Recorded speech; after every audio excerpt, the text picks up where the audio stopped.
Assalamualaikum warahmatullahi wabarakatuh. Perkenalkan, nama saya Ahlan Maulana Rizky, mahasiswa Universitas Teknologi Digital semester 4. Di sini saya akan menjelaskan tentang apa itu Ma'rifatul Rasul.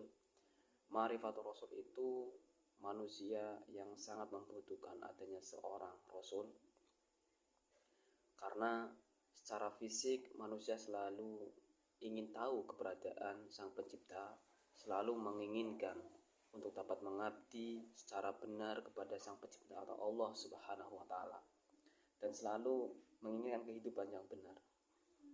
Untuk bisa mengetahui secara benar tentang keberadaan Allah, bagaimana cara melakukan pengabdian kepadanya, dan bagaimana bisa memahami aturan main hidup yang dibuat oleh Allah Subhanahu wa Ta'ala.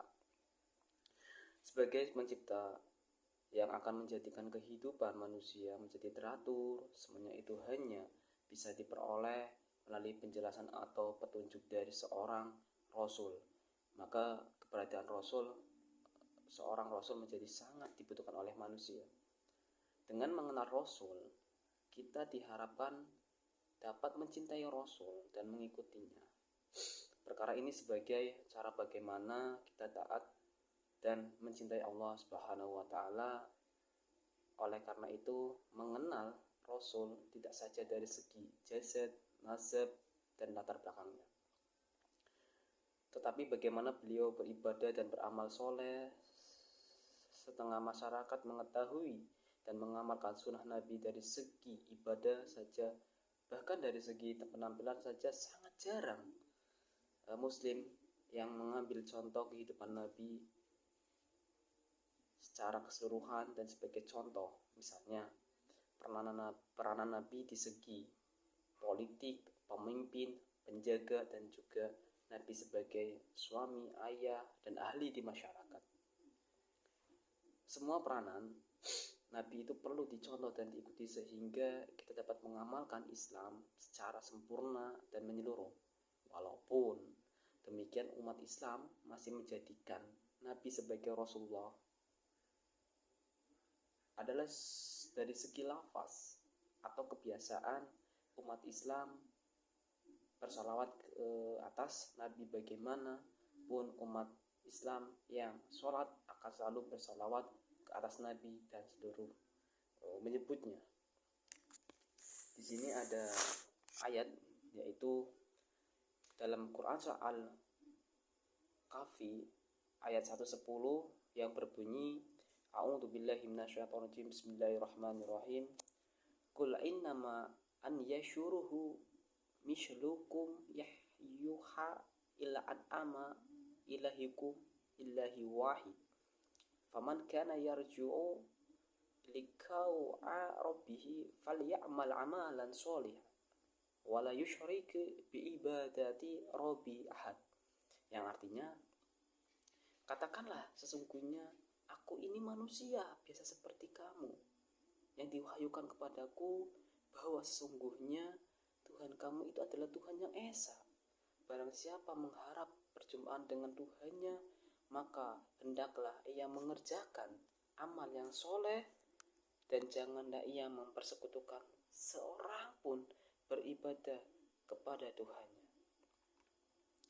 Terus di sini juga ada ayat Allah atau Allah berfirman dalam Al-Quran surah Al-Isra, Subhanalladzi asyra bi ibadihi lailan minal masjidil haram ila masjidil aqsa alladzi barakna haulaha min ayatina innahu wasami'ul basir. Surat Al-Isra ayat 1 yang artinya, Maha suci Allah yang telah memperjalankan hambanya kepada suatu malam hari di Masjidil Haram ke Masjidil Aqsa, yang telah kami berkahi sekelilingnya agar kami perlihatkan kepadanya sebagian dari tanda-tanda kebesaran kami. Sesungguhnya Dua adalah Maha mendengar lagi Maha mengetahui. Terus di sini juga ada Allah berfirman dalam Al-Quran soal Al-Arad ayat 38, walaqad arsalna rasula min qablika wa ja'alna lahum aswaja wa dhurriyya wa ma kana li rasuli an yati ila biidnillah likulli ahadin kitab. Artinya, dan sesungguhnya kami telah mengutus beberapa rasul sebelum kamu, dan kami memberikan kepada mereka istri-istri dan keturunan, dan tidak ada hak bagi seorang rasul mendatangkan suatu ayat mukjizat melainkan dengan izin Allah. Bagi tiap-tiap masa ada kitab yang tertentu. Quran Surah Al-Ra'd ayat 38. Itulah ayat-ayat yang mengenai tentang rasul. Terus ada juga tentang ciri-ciri rasul. Apa sih itu ciri-ciri rasul? Ciri-ciri rasul itu mempunyai sifat-sifat asasiyah. Sifat asasiyah ini terdiri dari siddiq, amanah, tabligh, dan fatonah. Yang kedua, memiliki mukjizat. Salah satu contohnya adalah mukjizat Rasulullah SAW ketika membelah bulan. Yang ketiga adalah telah dekat atau datangnya saat itu dan telah terbelah bulan, dan jika mereka orang-orang musyrik melihat suatu tanda mukjizat, mereka berpaling dan berkata, ini adalah sihir yang terus-menerus. Yang keempat, berita kenabian. Setiap rasul senantiasa membawa perintah Allah untuk mengajarkan umatnya ke jalan yang baik.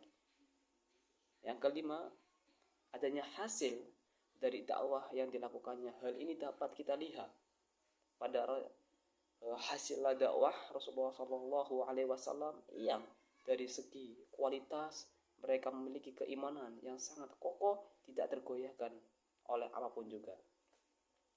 Dan di sini juga ada sifat-sifat Rasul. Apa sih itu sifat-sifat Rasul? Itu ada 4, yaitu benar atau siddiq. Para Rasul selalu benar dalam perkataan dan perbuatan manusia. Niscaya mengikuti kata yang perbuatannya membenarkan dan memeladani sikap hidupnya. Yang kedua, ada terpercaya, amanah. Rasul sekali-kali tidak mengkhianati amanat Tuhan yang dipikulnya. Yang ketiga, ada menyampaikan, tabligh.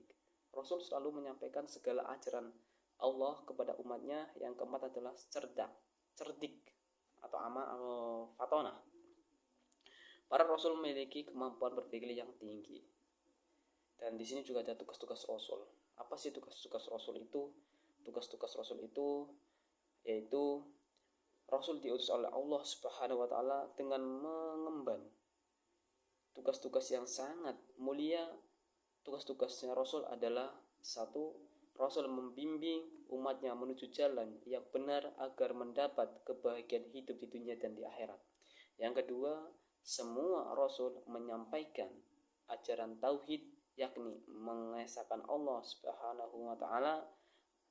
Adapun peraturan agama syariat yang dibawa mereka berbeda-beda sesuai dengan situasi dan kondisi umatnya saat itu.